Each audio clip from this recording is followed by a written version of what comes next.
Hey Missoula, this is Don. I'm a wildlife biologist and game warden in eastern Tennessee. I'm going to talk to you about how we are using natural disturbances to restore ecosystems in the state of Tennessee, as well as about the inherent diversity that we have across the state. We're also going to talk a little bit about conservation in general and some of the practices that people can do to improve conservation practices where they are. Hi folks, my name is Chris and I'm the artist and co-founder at Explorer Maps. Hi, this is Vanessa, Chris's wife. I have been a #1 fan of Chris's art since I first met him in the late 1990s. Which map will you get to help you treasure your own special times? Please be sure to use the promo code Mandela for a discount when you visit explorermaps.com.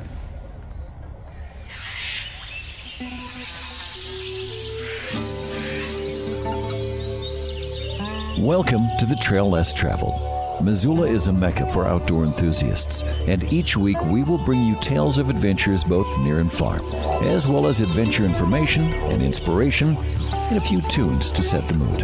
You can subscribe to the podcast and read more about this week's show online at traillesstraveled.net. And now here's your host, Mandela. This evening, The Trail Less Traveled is being recorded in Tennessee. I'm speaking with Don Chance, who grew up in eastern Tennessee, and he is a wildlife biologist and a game warden. Don is interested in hunting, fishing, preparing wild game meat, and basically anything outdoors. So Don, I just wanted to say, first and foremost, thank you so much for taking the time and energy to join me on The Trail Less Traveled. Yeah, absolutely. I appreciate you having me. My first question for you is, where'd you grow up, and how was adventure a part of your childhood? As you mentioned, I grew up in eastern Tennessee. I grew up in what used to be a relatively small town. I think some of my earliest memories actually involve being outdoors. I can remember, probably some of my earliest memories were going deer hunting with my dad. I look back on it, remembering what I do and realizing how much of a fiasco it was and how much of a sacrifice it was for him, knowing that he didn't have much time to hunt himself. He had a job, but I went with him, and he took me because he wanted me to be out and experiencing the outdoors, and we were rarely successful when I was in tow, but he still wanted to do that. Outside of hunting, I just, Ashley, my wife Ashley and I talk often about how when I was a kid, it was a punishment to have to be inside. It was, when I got sick and I had to stay home from school, I would always try to sneak out of the house to go play, even though I was sick, and my mom would make me lay in bed. Or, that was the way that we were punished. It was uncommon for me to spend a summer day in the house. And that involved anything from riding bicycles to fishing in neighborhood ponds or farm ponds near where we lived, and to building forts in the woods, just taking saws and machetes and cutting sticks and fastening them together in some way that we called a fort. I don't know, it probably was just a tinder bundle, but to us it was very cool. Eventually I made a friend who, I grew up mostly in neighborhoods, and I met my best friend when I was probably 8 years old and spent a lot of time with him. And during that time we fished in creeks and would dam up creeks, which don't do. That is not a good conservation practice. You're displacing critical habitat for many non-game species by doing so. But I didn't know. I was just a kid, so we would stack rocks up and create dams and hold pools and then catch fish out of ponds and put them in the creek and catch frogs and have, those little circular aquariums that you can get that hold like a single betta fish. I can remember putting like 40, now I know they're spring peepers, which is a very small frog. But I can remember catching like 40 of them, putting them in there and just collecting animals, Also, don't do this, not good. But I was always fascinated with wildlife and being outdoors, and, we didn't really understand, you asked about conservation, and as a child, a young child especially, I didn't understand conservation. I just knew I liked to be outside, and I wanted to get my hands on animals, and sometimes we hunted out of season and trapped animals out of season, but it's because I didn't know. I didn't know that you weren't supposed to shoot a robin. I didn't know that you weren't supposed to trap possums and raccoons during the summertime. We were I had the luxury And I say the luxury because I got to learn by trial and error, but I had the luxury of figuring a lot of things out on my own and not, it's very good to be introduced to things, but I think it's also special when you're just a child and you're just kind of living wild. You get to explore and use your imagination and, kind of figure it out. Don, you mentioned to me that Tennessee is one of the most biologically diverse states in our country. Yeah. Can you tell us a little bit about that diversity and also the terrain of the state, from one side to the other? Right. So Tennessee's a very long state, longitudinally. So it wouldn't be what I would consider tall. East to west, it's quite large. And it goes all the way from the Mississippi Alluvial Valley to the west to the southern Appalachians on the far east. In between, we've got the Highland Rim and the Ridge and Valley and the Nashville Basin, the Cumberland Plateau. So we have a great degree of soil productivities as well as elevations and topographies that create a great deal of diversity just inherently because of the climatic conditions that are present. We also have the Duck River, which is one of the most diverse, if not the most diverse, freshwater river in the country. And that's due to not just fish, but also invertebrates as well. Tennessee has got, we're blessed with an abundance of resources, and as I mentioned, the Appalachians, so the Smoky Mountain National Park, actually has, it is known, especially in the biological and environmental community, as being one of the hot spots of the world for salamanders. Salamander abundance as well as diversity.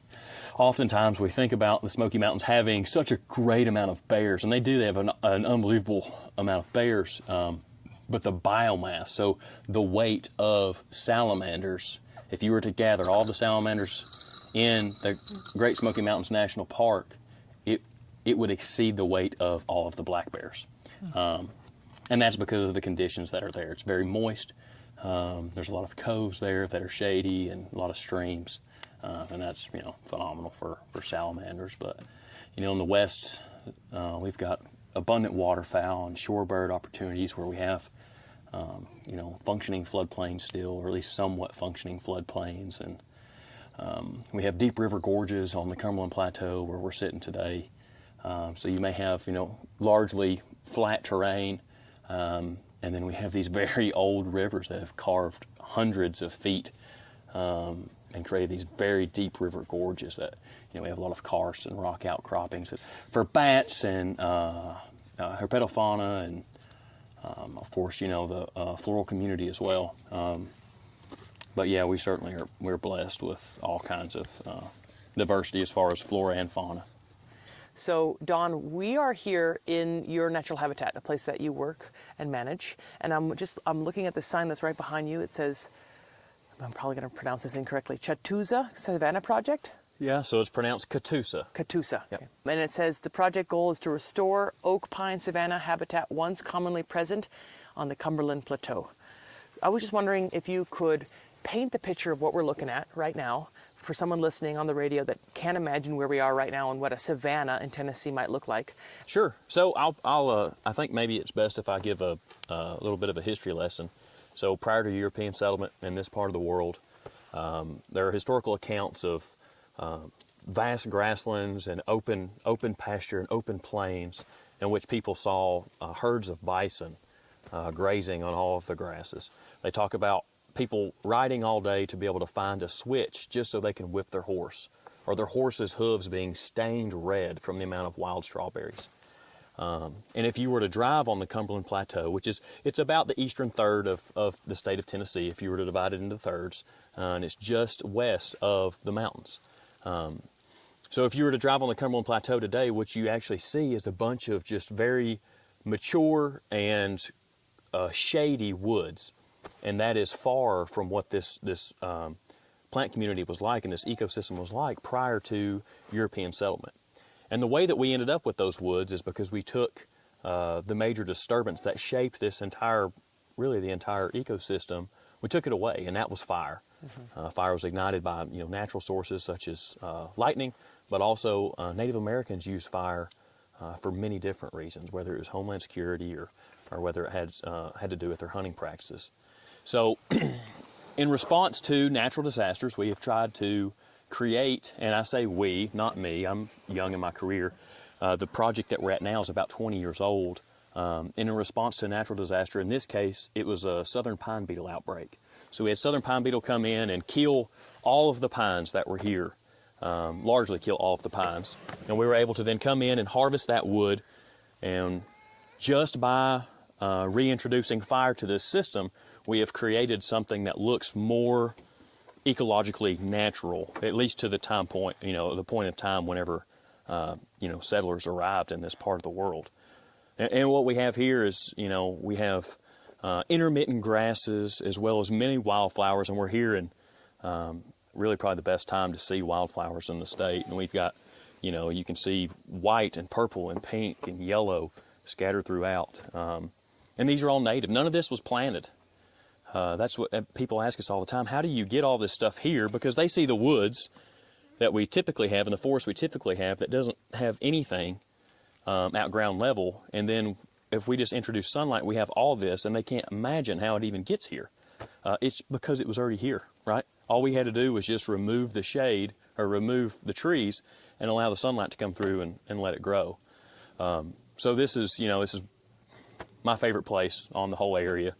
I try to spend as much time out here as I can. This is very unique. We don't have much of this on the landscape. Over 99% of the grasslands in the country are gone.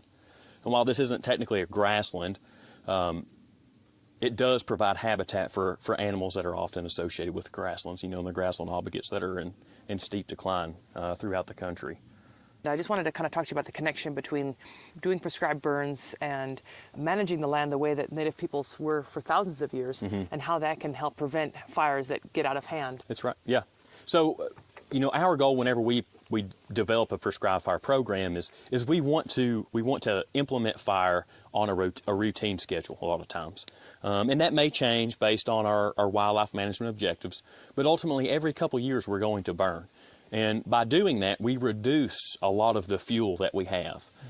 So if we were to walk away from the stand that we see here today, which is comprised of mostly herbaceous vegetation, so non-woody plants, you're thinking of wildflowers and grasses. If we walk away from this, it will then start to secede into woody vegetation, and that is going to be a more intense fuel. It may be harder to get it to start burning, but once it does, it's going to produce a much higher intensity and will be more catastrophic. So by coming in and burning this, in this area we burn it every 2 years, we can keep our fuel levels at a very manageable level, and that allows us to have a very safe and predictable fire based, obviously also that takes into account the weather that we have. But the Southeast in general, we don't have, the fire weather that we have is very mild compared to other places in the world. We have high humidity. Our decomposition rate here is very high naturally. So we don't end up with the same amount of fuel loading that they do in the West, but we still try to mitigate that by implementing fire on a very routine schedule. How do the wildlife benefit from restoring the habitat like you guys are doing? Over 99% of the grasslands have disappeared. So whenever you have whenever the whole state is dominated by a forest that is almost the same. It's not identical, but the structure characteristics are nearly identical. And often it's structure, actually, vegetative structure, which is the horizontal and vertical arrangement of the vegetation. Okay, that's probably the easiest way to describe it. So imagine how tall the vegetation is and how it's also distributed throughout horizontally. And that's what I mean when I'm talking about structure. That is going to determine occupancy of animals. So if we've had a 99% decline in our grasslands, then we don't have enough habitat for the grassland obligates. So by providing areas like this, we provide habitat for all these grassland obligates that are starting to decline. However, we also are benefiting the game species we're trying to manage. So here, this is a wildlife management area, and ultimately our goal is to manage the game for hunters, and the two primary species being wild turkey and deer. So in a stand like this, we provide abundant forage. We have 50 times more forage in here than we do in the woods that are completely shaded. We also have infinitely better fawning cover for young deer, and we have phenomenal nesting cover as well as brood rearing cover for turkeys. Normally when I come out here and I'm doing field tours or I've got a group of students with me, I carry a basketball and I carry a softball. And the basketball is roughly the size of a deer fawn when it hits the ground, and I'll throw the basketball out, not far, 10 yards, and ask everybody if they can see it. Well, no, they can't, because it's covered up with grasses and wildflowers and shrubs. I do the same thing with a softball, and the softball's a turkey poult, and it's neon green. So if you're going to be able to see it, it's going to be very easy to see. So I'll throw it out about 10 yards away. Same thing. If we can't see it, the predators can't see it. So it's very, very good habitat for that. Now, conversely, if we walk over into a very typical stand of woods in this part of the world, and I do the exact same thing, everybody, even if I throw it 30 yards, everyone can see both the basketball and the softball. So these places, they act as sources for a lot of the wildlife that we're interested in managing for, especially deer and turkey. But they also are the only place, the only habitat that the grassland obligates have. What are you looking at right now, Don? I know you kind of described it a little bit, but can you tell us about some of the trees and the distant countryside that we have here in Tennessee? A lot of the listeners are up in Montana, and the terrain in Montana is very different than here. Right, so on the Cumberland Plateau, largely it's relatively flat, but we also have rolling hills. So as we sit here, we're kind of on a ridge line, and we're looking to the south. This is a south-facing slope. We have scattered trees about. We probably only have about 20% canopy coverage. So imagine we have 80% sunlight reaching the forest floor, and only about 20% of the ground that we see is actually covered with shade right now.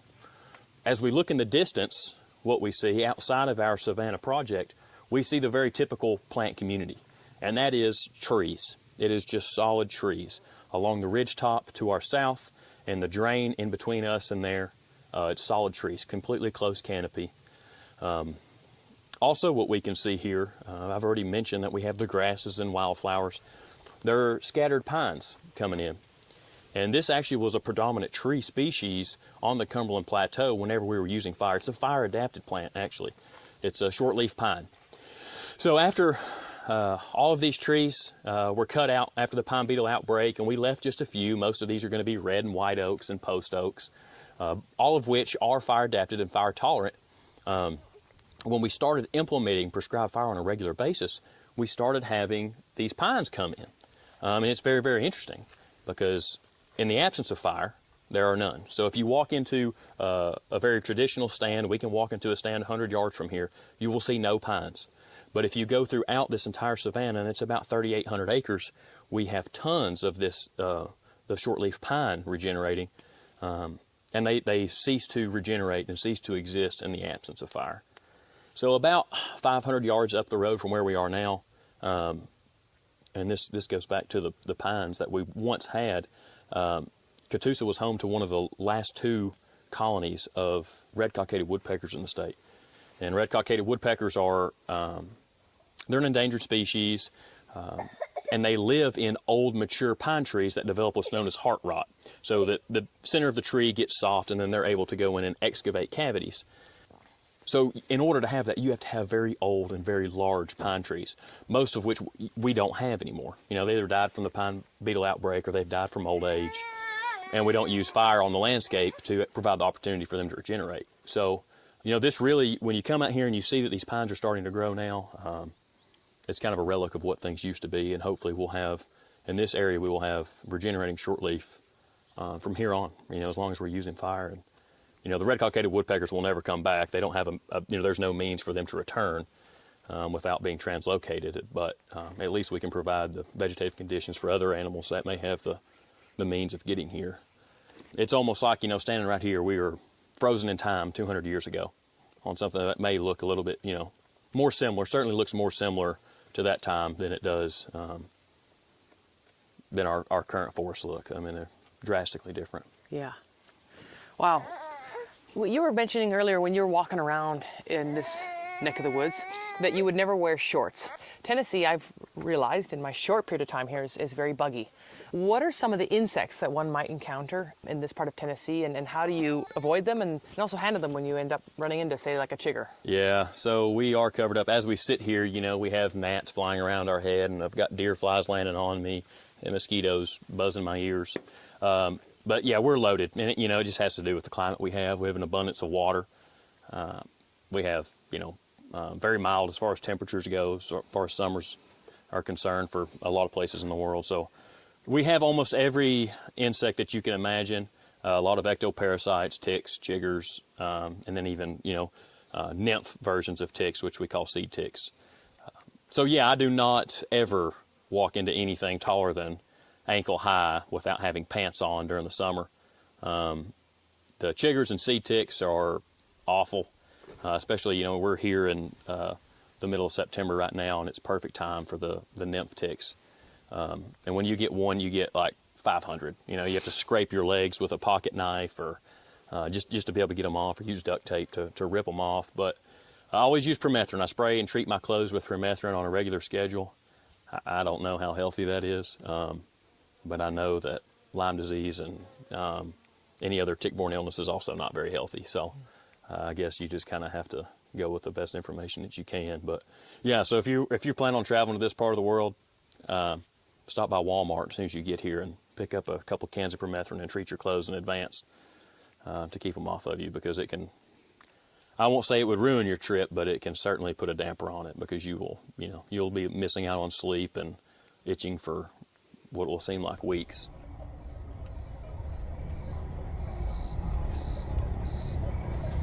It was while we were living internationally, about 11 years ago, that Explorer Maps first started, when Chris and his brother Greg decided to join forces and bring the maps to the whole wide world. Hi, this is Vanessa, Chris's wife.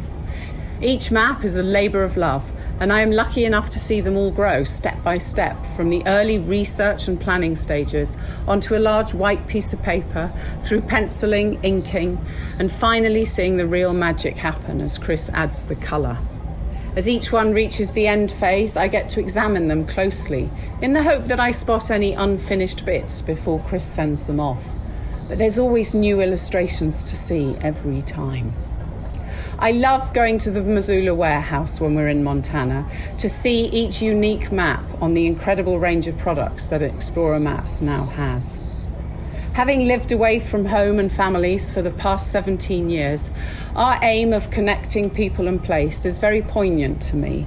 And for that reason, my favourite maps are Flathead and the Maasai Mara, because these two places are central to our extended family gatherings and where we have made the best of memories. Which map will you get to help you treasure your own special times? Please be sure to use the promo code Mandela for a discount when you visit explorermaps.com. This evening, the Trail Less Traveled is being recorded while we walk on a beautiful pathway in Tennessee, and I'm speaking with Don Chance. He is a wildlife biologist and game warden.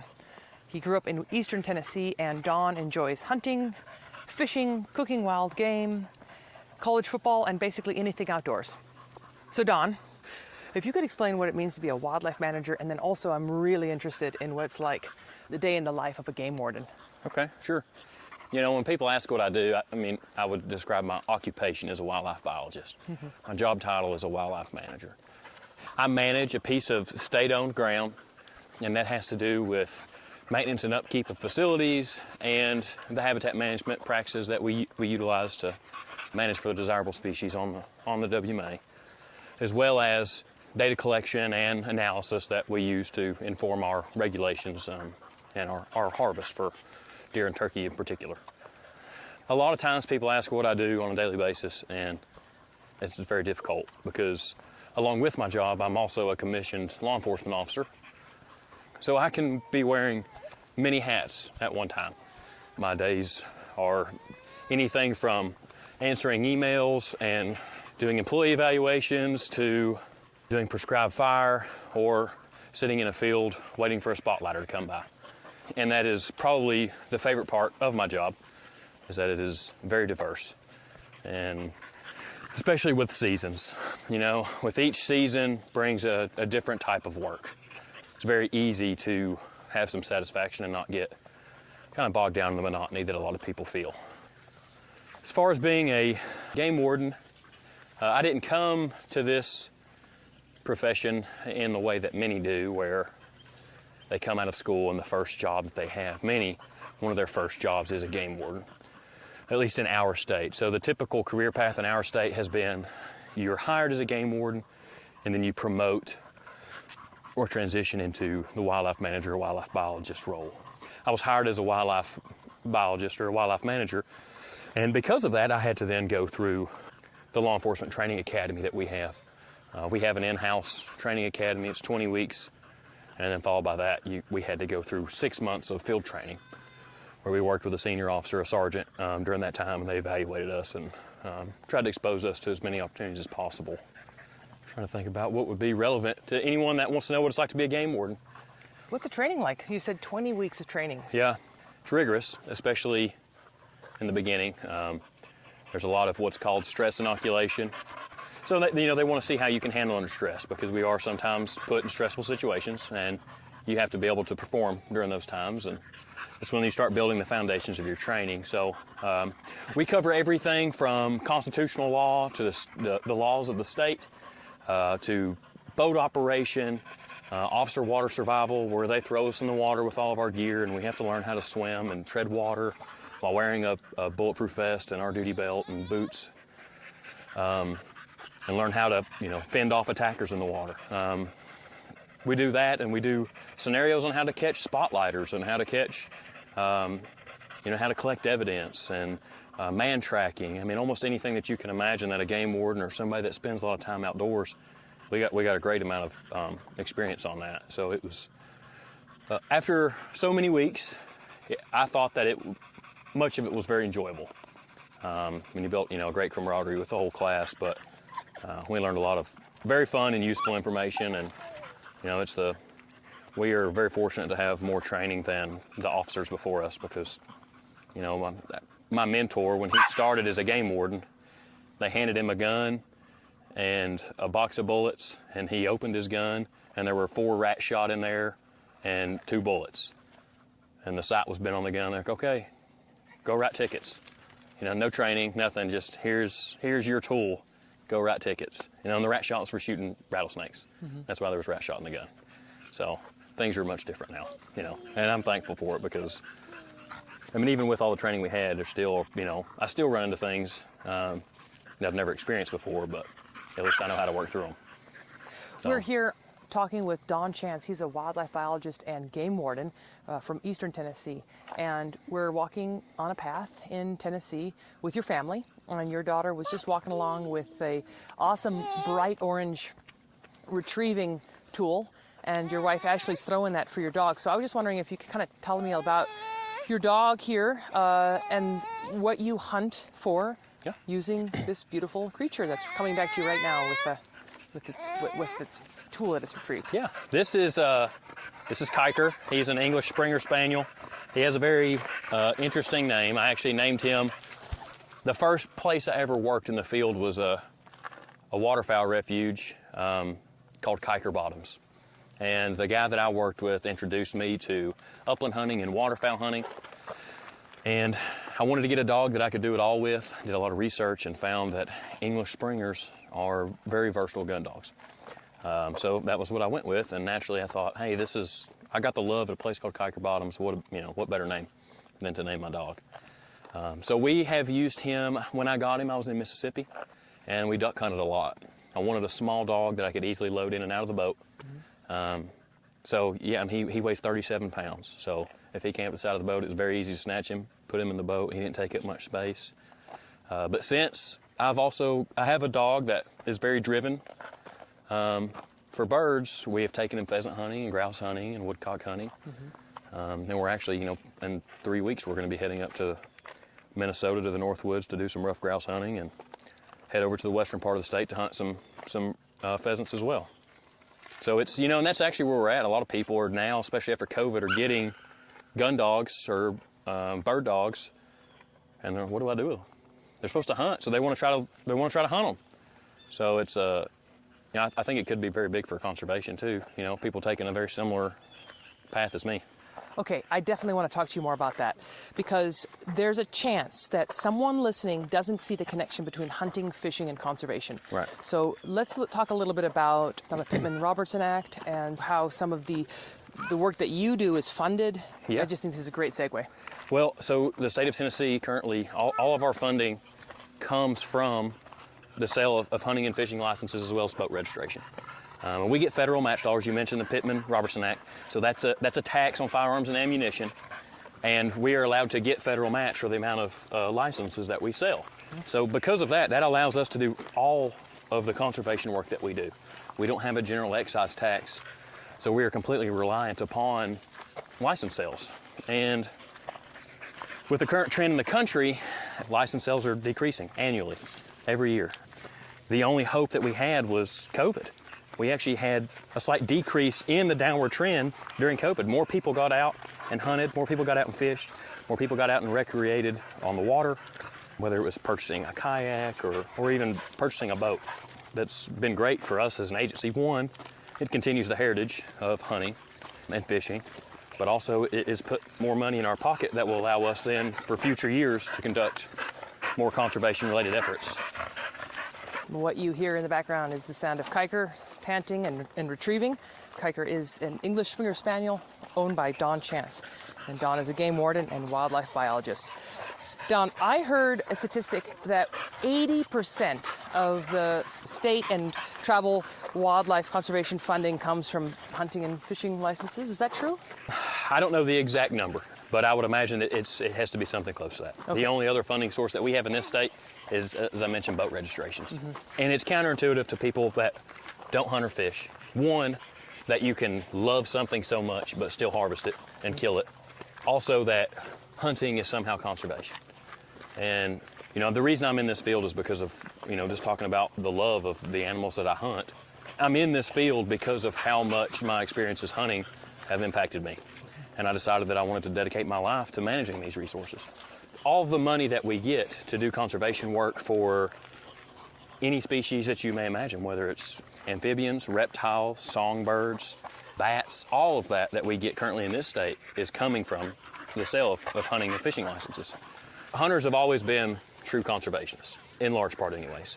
Anytime we have seen population declines in many of the species, it is the hunters who have stimulated recovery efforts. I can imagine it'd be very hard as a non-hunter to understand that, but time and time again, the hunters have paid the bills for a lot of conservation and wildlife restoration that we've done nationwide.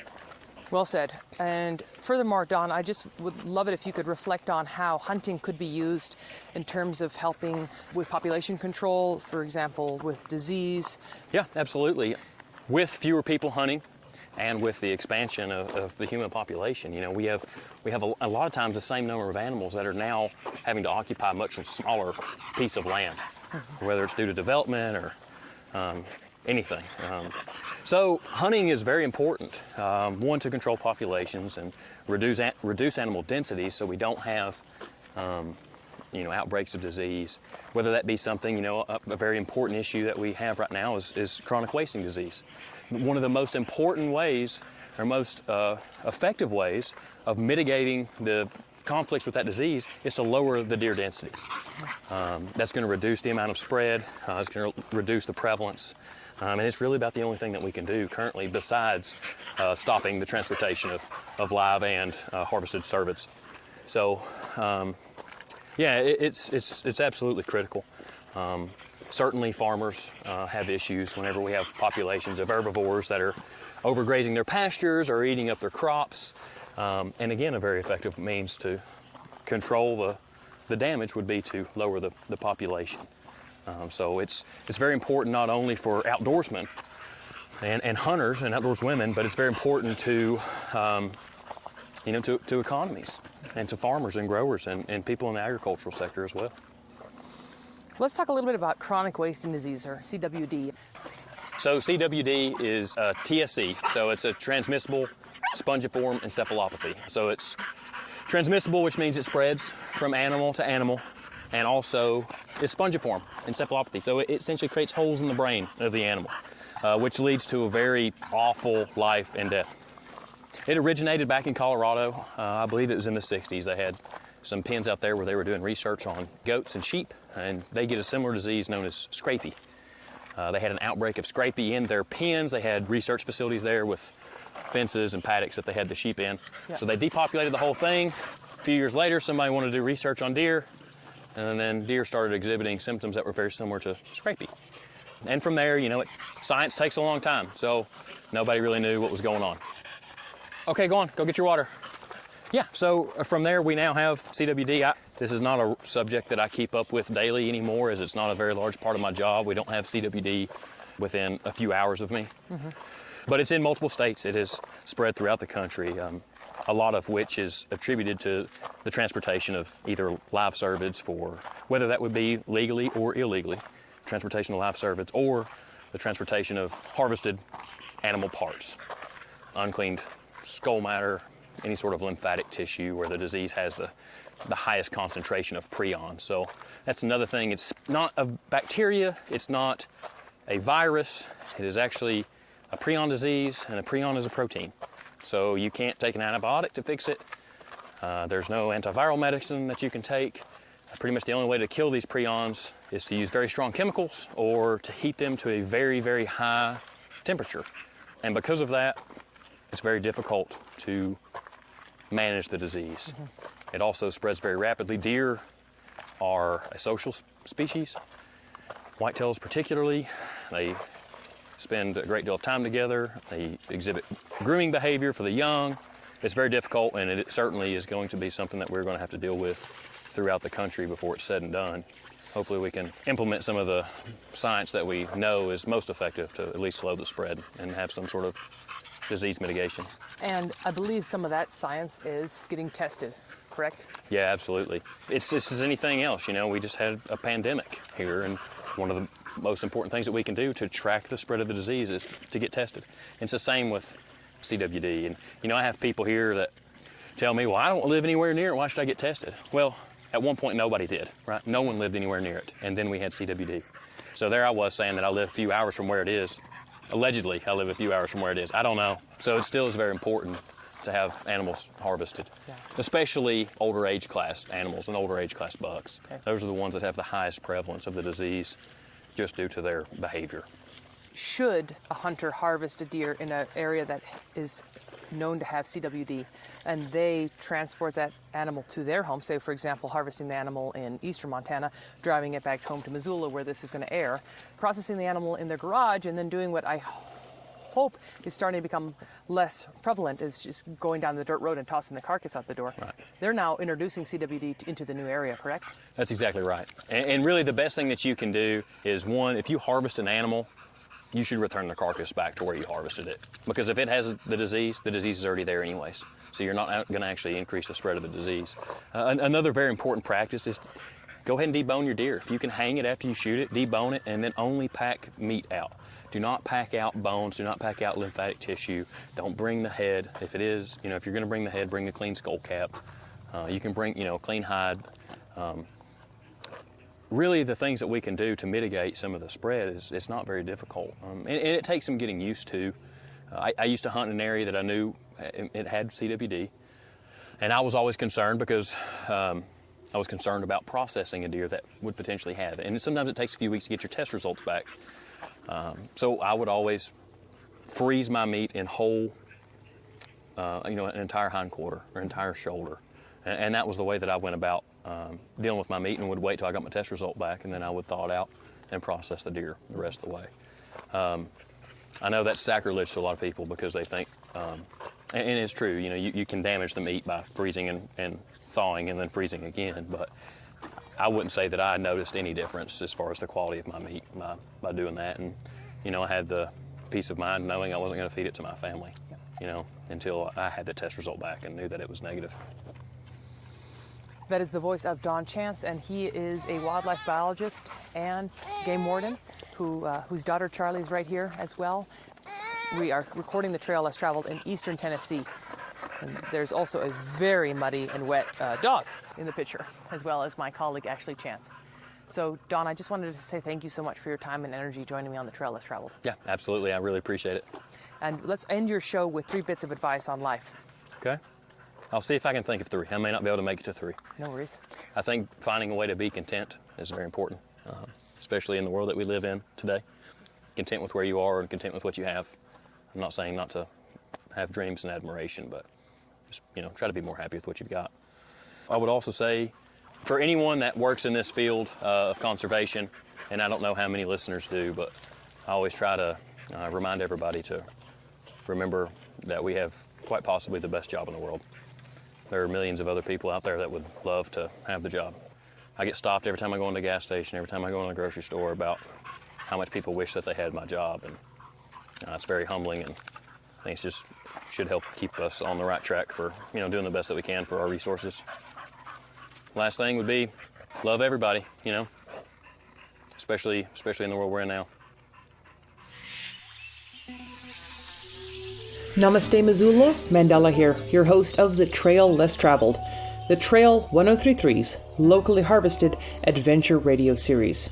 The show premieres every Sunday night at 6 Mountain Time, and you can stream it live online from anywhere in the world at trail1033.com. If you missed the premiere, the show is also a podcast, available everywhere. You can see the full show archive and learn about our international outreach programs in schools around the world, as well as here in Missoula, by visiting traillesstraveled.net.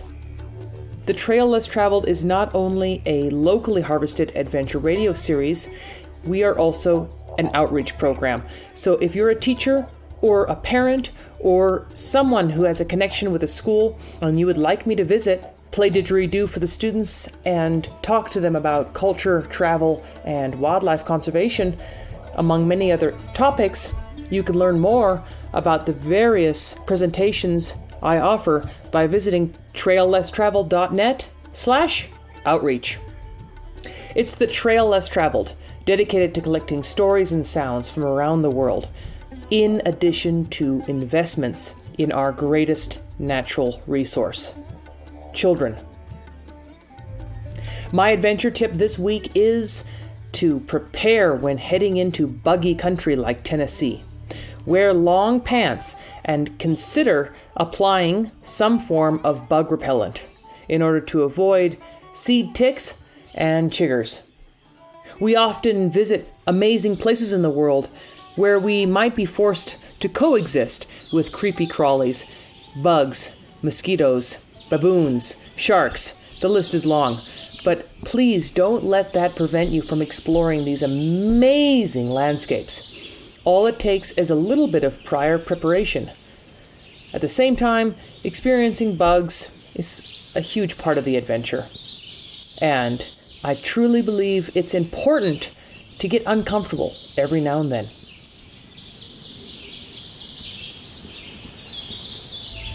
I'd like to end the show by extending gratitude to a small family business based here in Montana with roots in Africa. Explorer Maps offers hand-drawn maps of national parks, states, African countries, and our public lands. Learn about their hand-drawn story maps, storytelling community events, junior cartography classes, and outreach by visiting explorermaps.com. That's it for this week's adventure, my friends in Missoula and around the world. But until next week, please remember, living in Missoula is a privilege, and with privilege comes responsibility. Conservation is not a spectator sport. Get informed, get engaged, and speak up on behalf of wildlife and wild places.